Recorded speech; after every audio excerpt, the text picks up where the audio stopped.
were some comments by some fans that were hateful comments. And I've experienced this myself.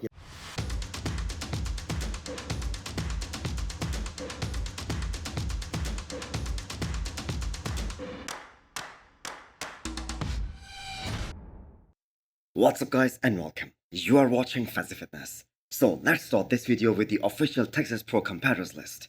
So we all know this is gonna be the first show of the season for Andrew Jacked since Olympia last year. Where by the way we saw an off version of Andrew Jacked, but still he was able to place top 5 in the world. And that is why the whole bodybuilding community is so excited to see him back on the stage, because this was the first time he took a proper off season.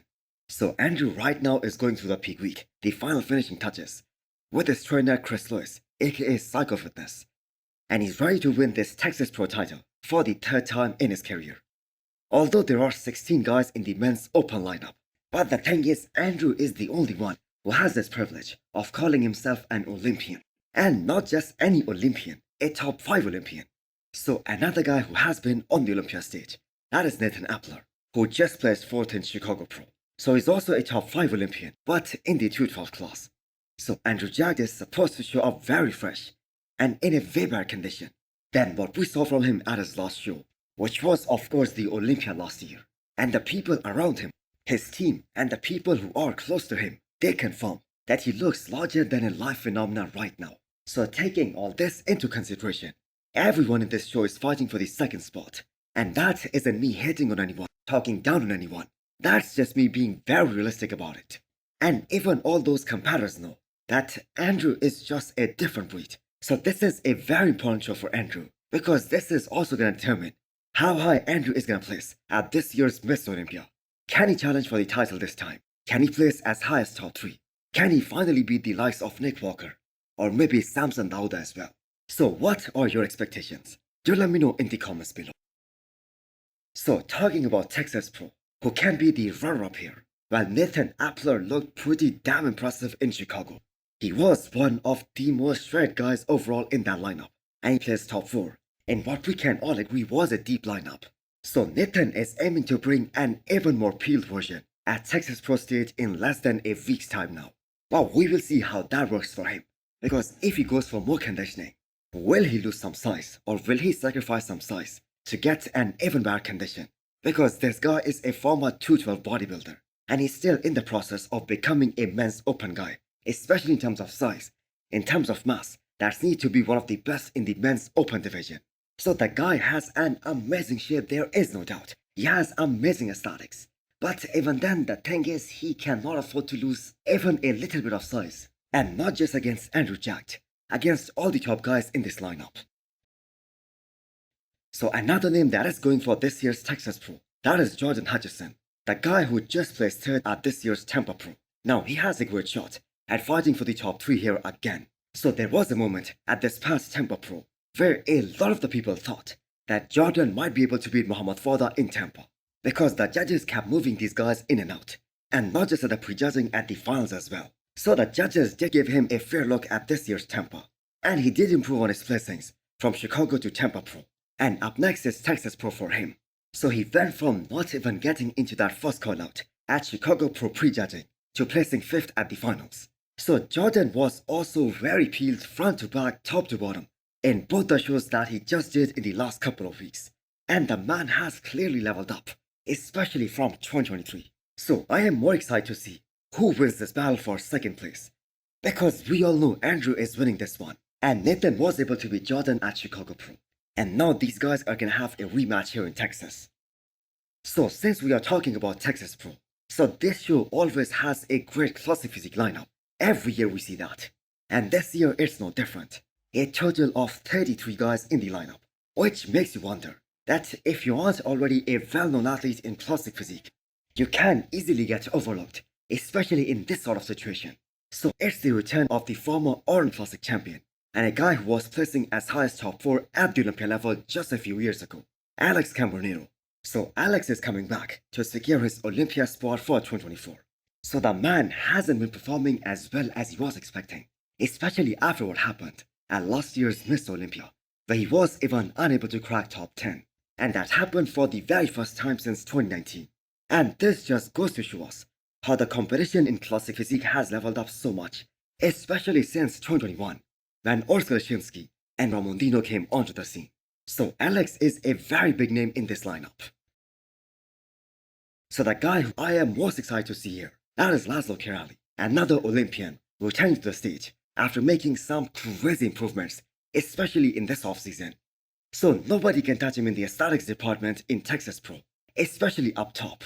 His upper body is one of the best in classic physique division right now, and he has put in a lot of work in terms of adding more size in his legs and his quads. So he is definitely one of the favorites to win this show. Now, unfortunately, he did not have the best start to this peak week because he spent almost 30 hours at the airport hoping to find his luggage. So now this is gonna be a big challenge for him and his coach Patrick. But I think they will be able to manage this because we still have a few more days before he has to step on the stage. Now, as a huge fan of his physique, I really want to see the improvements that he has been able to make in this offseason, especially in the legs department. Gabrielle Zanelli, that guy from Brazil, another multiple times Olympian, is also doing Texas Pro. And he thought that he should have won Tampa Pro against Justin Badurino, but the judges saw it the other way. So this guy has a very well balanced physique, and his track record speaks for itself. So Black Panther is another big name, a former Olympian. He's also in for Texas Pro, and is also expected to be in the mix for the top spots. So overall, a great classic lineup for Texas Pro this weekend. And as always, this is gonna be a great show. I was sitting right behind the judges in the front row. I was basically at the judges' table. So competitive lineup, good group of guys, especially those top three, I felt like made the show really competitive. Next up, again, I want to talk about the Tampa Pro results, specifically the controversy that generated after John De Rosa won against Muhammad Fadha. And some of Fadha's fans, they attacked John and his family. Now, first of all, let's make one thing very clear. It isn't Fadha's fault. And as you guys can see, that he not only congratulated him on the stage, but also publicly for winning Tampa Pro against him. And neither was this Hadi's fault last year at the Olympia, when some of his fans, they attacked the winning Miss Olympia, Derek Linsford and his family. So that is why Derek himself came forward to address this issue, as he was there in attendance at Tampa Pro this past weekend. And he also had John winning this show, based on his superior conditioning. And that is what we have been saying this entire time. That guy. All in all, what I saw was that the judges did absolutely get it right. And it was pretty obvious to me that John's conditioning is what won him the show. You know, this is the same thing I actually told Muhammad in person yesterday when I dropped off some food to him. Definitely bring up your back in the off season. But I said, between now and the Olympia, or even this past show, I think that it was a conditioning factor. I think that, you know, bringing a little bit sharper conditioning, you know, you could have won the show. But that's where John edged you out. So if Fadha was as sharp from behind as he was from the front, then he would have probably won this show against John. Because the thing is, he is a bigger guy. He's way more athletic than John. He has a lot better flow. But John, I think we can all agree, and I believe even Fadha's camp will admit, that John was a lot better from the back. So why did Derek have to jump in and address this publicly? Because he was in this exact same situation last year, where he was getting these death threats. His Instagram was down for a few hours, and Derek was the first one who defended Hadi Choopan when Hadi walked off the stage by saying that it was a heat of the moment thing. But some of the fans still kept attacking Derek. there's some comments by some fans that were hateful comments.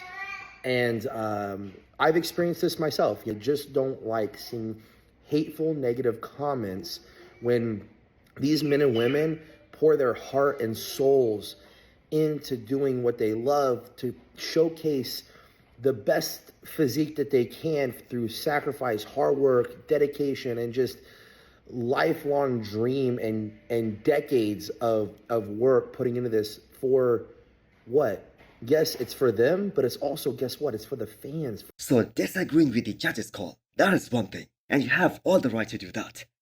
But attacking someone's family, you must have a screw loose in your head to do that. That is absolutely not right. And that is also the message from the winning Miss Olympia.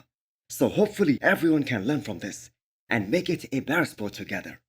We need to come together as a community We need to continue to build good camaraderie in this sport. So hit the thumbs up button if you liked the video, and smash the subscribe button if you wanna come back for more. Thanks for watching.